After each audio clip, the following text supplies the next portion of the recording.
amigos, amigas, continuando con más en nuestra sección internacional, aquí con Marci y un invitado muy especial desde Costa Rica, nuestro queridísimo amigo César Barrante Bolaños. Así es. Gracias, César, por estar con nosotros conectados. Cuéntanos un poco cómo ha estado el panorama político en Costa Rica toda esta semana en víspera de esta segunda vuelta que se está llevando a cabo en este fin de semana.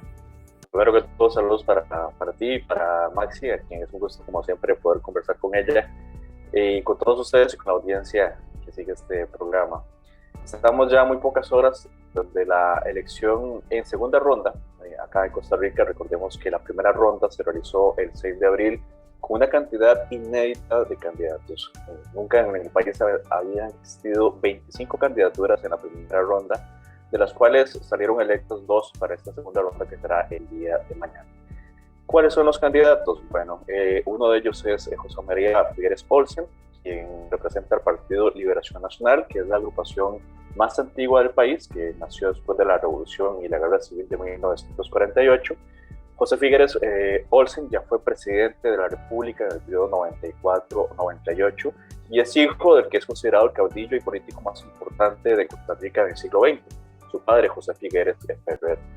Él es el candidato de Liberación Nacional y por el otro lado se encuentra el candidato Rodrigo Chávez del Partido Progreso Social Democrático, que a diferencia de Liberación Nacional es una agrupación que apenas lleva un año de existencia y nació justamente bajo la figura de Rodrigo Chávez, quien tiene muy poco, podríamos decir, metraje en lo que es la política costarricense. Apenas fungió como ministro de Hacienda por primera vez en nuestro país durante 6 meses nada más, durante la actual administración del presidente Carlos Alvarado.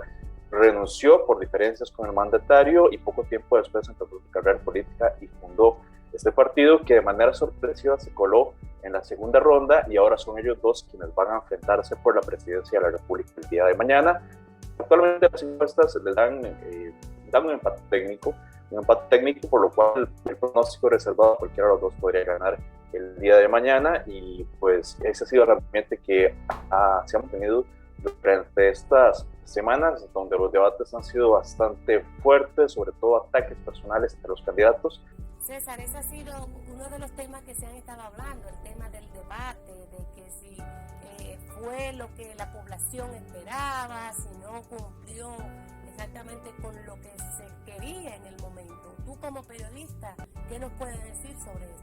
Una de las críticas y principales señalamientos de la prensa, de sectores especializados en análisis políticos y de los mismos votantes, de la misma ciudadanía, que los debates no han estado a la altura. Han sido debates en donde ha estado primero que todo, ha primado los ataques personales.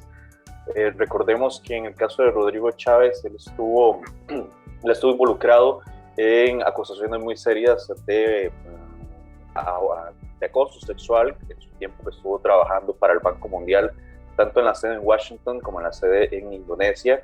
Y esas acusaciones, esos señalamientos y las sanciones que recibió por parte del Banco Mundial lo han perseguido durante toda esta campaña.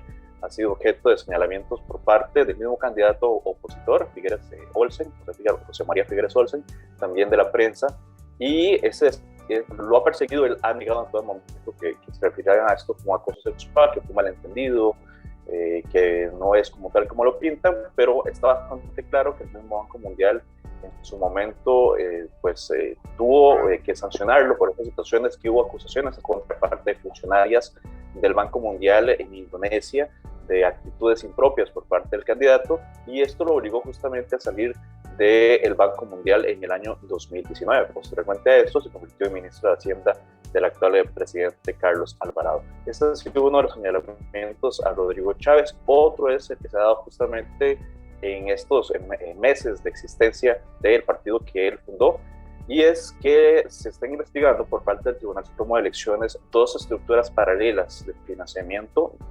Me explico, estructuras paralelas. Nos referimos cuando aparece un tipo de financiamiento que no pasó por las cuentas del partido y que el Tribunal Supremo de Elecciones desconocía hasta que alguien las denunció. Actualmente están siendo investigadas por el Tribunal Supremo de Elecciones. Esto por el lado de Rodrigo Chávez. Por el lado de José María Figueres ya existen cuestionamientos también por acciones que se tomaron durante su primera ocasión, que fue presidente de la República en el periodo 94-98. También posterior a eso, que fue señalado como una posible existencia de tráfico de influencias cuando a través de una consultoría se le dio o se le buscó dar o ayudar a la empresa Alcatel a tener contratos en el país. Al final esto no llegó a los tribunales, pero históricamente, desde que esto sucedió con la empresa Alcatel, estamos hablando de finales de los años 90, esto siempre se le ha cuestionado muchísimo al actual candidato de Liberación Nacional. Se le cuestiona también decisiones que se han tomado en gobiernos de Liberación Nacional, no solamente el suyo, se le cuestionan también algunas posturas sobre temas de materia económica, pero en general los debates han ido más hacia lo personal. ¿Quién decide? ¿Mujer, juventud, hombres? Porque eso es un aspecto importante. De acuerdo a lo que hemos visto en los últimos años, las mujeres han decidido en algunos países, pero en otros ha sido la juventud, como el caso de Chile, ahora con Boris. Entonces, en Costa Rica, ¿quién realmente decide esas elecciones? Decía que lo más probable es que el abstencionismo se mantenga principalmente en las zonas costeras, en las zonas rurales y en las zonas fronterizas del país. Tradicionalmente, los lugares con menores índices de desarrollo humano en Costa Rica están en estas regiones. Allí es donde los niveles de desigualdad y de pobreza son mayores y la gente en general se siente más traicionada por las promesas que se les dieron en reiterados gobiernos de diferentes barreras políticas y les han incumplido. Actualmente, los niveles de desigualdad, de desarrollo humano en estas zonas es muy bajo en relación al resto del país y los niveles de abstencionismo han venido creciendo. En la última elección, que fue la primera ronda, el pasado 6 de febrero, hubo regiones del país fronterizas, costeras, uno superó el 60 o el 70% del padrón electoral. Entonces, sin importar la edad, sin importar si usted es hombre o mujer, las personas que viven en la zona rural, las personas que viven en las zonas fronterizas del país, estamos hablando de fronterizas con Nicaragua, fronterizas con Panamá, y en las zonas costeras tienden a votar menos. Entonces, lograr que esta cantidad importante de personas vayan a las urnas podría decidir quién va a ser el próximo presidente de nuestro país y, por supuesto, el voto de las zonas urbanas, donde hay más gente decidida a ir a votar.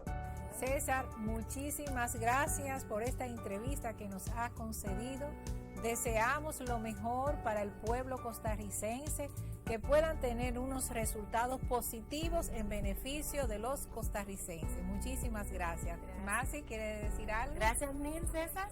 Esperamos verte pronto aquí en el país. Así es. Gracias. Con mucho gusto. Señores, nosotros vamos a la pausa. Ustedes no se muevan, que aún hay más aquí.